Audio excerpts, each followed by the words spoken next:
आप सभी को जय माता दी। मैं हूं आचार्य राजेंद्र तिवारी और आप देख रहे हैं संस्कारशाला।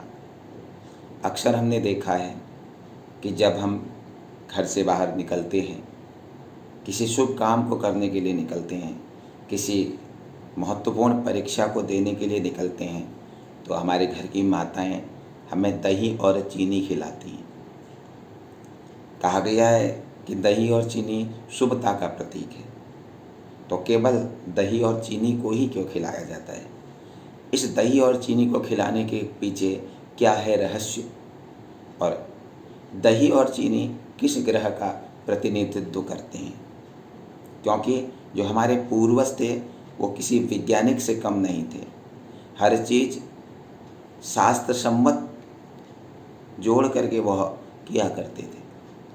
तो दही और चीनी किस ग्रह का प्रतिनिधित्व करती हैं? दही शुक्र का प्रतिनिधित्व करता है और चीनी चंद्रमा का प्रतिनिधित्व करता है।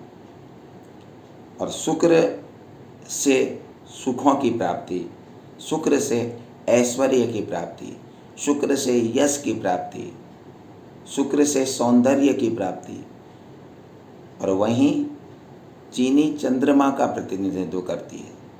चंद्रमा यश दिलाता है, चंद्रमा सम्मान दिलाता है, चंद्रमा मन का प्रतीक है। अगर हमारा चंद्र अनुकूल होता है, अगर हमारा चंद्र प्रतिकूल होता है, तो हम किसी भी काम को करते हैं तो उस काम में हमें ज़रूर सफलता मिलती है। काम में सफलता कब मिलती है? जब हम मन लगा करके कोई काम करते हैं। अगर हमारा मन किसी काम में नहीं लगेगा तो हमारा वह काम बिगड़ सकता है। अगर मन लगा करके हम कोई काम करते हैं तो वह काम जरूर सफल होता है। इसलिए अगर हमारा चंद्रमा अनुकूल हो, अगर हमारा चंद्रमा प्रतिकूल हो, तो हम प्रत्येक कार्य में हमें सफलता प्राप्त हो सकती है। इसलिए चीनी चंद्रमा का प्रतिनिधित्व करती है। जब दही और चीनी एक साथ मिल जाते हैं तो चंद्र और शुक्र एक साथ मिल जाते हैं। और जब हम इस दही और चीनी का सेवन कर लेते हैं तो हम किसी भी महत्वपूर्ण कार्य को करने के लिए अगर घर से निकलते हैं, वह कार्य जरूर परिपूर्ण हो जाता है। अगर हम दही और चीनी का सेवन करके अपने घर से बाहर निकलते हैं तो हमारा शुक्र प्रसन्न रहता है, हमारा चंद्रमा प्रसन्न रहता है। और जब हमारा शुक्र प्रसन्न रहता है तो शुक्र ऐश्वर्य का प्रतीक है, शुक्र सुखों का प्रतीक है, शुक्र यश का प्रतीक है।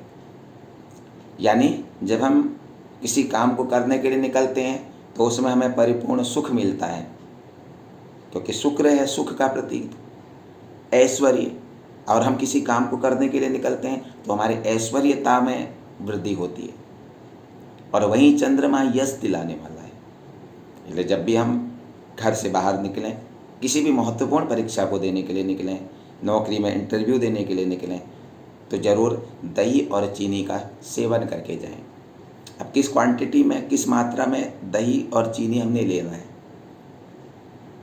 अगर हो सके तो केवल 4 चम्मच दही और चीनी खा करके जाएं, क्योंकि 4 चम्मच अगर हम चीनी या दही मिक्स खाएंगे तो हमारा चौथा घर जागृत हो जाएगा।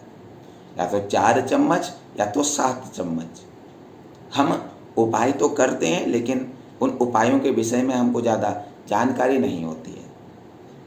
वेद शास्त्रों के आधार पर दही और चीनी यश दिलाता है, दही और चीनी सम्मान दिलाता है, लेकिन अगर हम उसको एक मात्रा में लें, डॉक्टर भी अगर हमें दवाई देता है तो उसकी भी एक मात्रा बताता है कि इस मात्रा में, यानी आधी गोली लेनी है, 1 गोली लेनी है।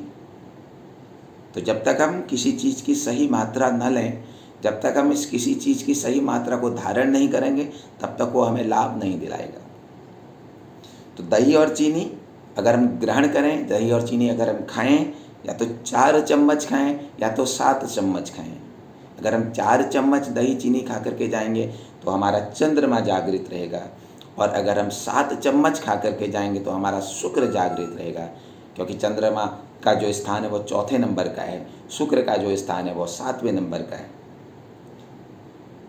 तो या तो 4 चम्मच या तो 7 चम्मच दही और चीनी खा करके निकलें। और दही और चीनी किसके हाथ से खाना है, ये भी बड़ा महत्व रखता है। जो हमारी माता है वह चंद्रमा का प्रतिनिधित्व करती है। अगर हम माता के हाथ का दही और चीनी खा करके जाएंगे तो ज़रूर हमें यश और सम्मान मिलेगा। और जो हमारी पत्नी है, ये पत्नी हमारा शुक्र का प्रतिनिधित्व करती है। और अगर हम पत्नी के हाथ का दही और चीनी खा कर निकल के घर से जाएंगे तो ये भी हमें यश और सम्मान दिलाएगा। अकेले स्वयं अपने हाथ से दही चीनी खा करके नहीं जाना है, तो पत्नी के हाथ से दही चीनी खा कर के निकलें या माता के हाथ से दही चीनी खा करके निकलें। और अगर आप दही और चीनी खा करके किसी भी परीक्षा को देने के लिए निकलें, किसी भी नौकरी में इंटरव्यू देने के लिए जाएं, तो एक बार यह उपाय करके जाएं, अपनी माता या अपनी पत्नी के हाथ से दही और चीनी का सेवन करके निकलें, ज़रूर आपको यश, प्रतिष्ठा, सम्मान में आपकी वृद्धि होगी। इसी के साथ जय माता दी। फिर से मिलेंगे किसी एक नई चर्चा के साथ। तब तक प्रसन्न रहें, आनंदित रहें। जय माता दी।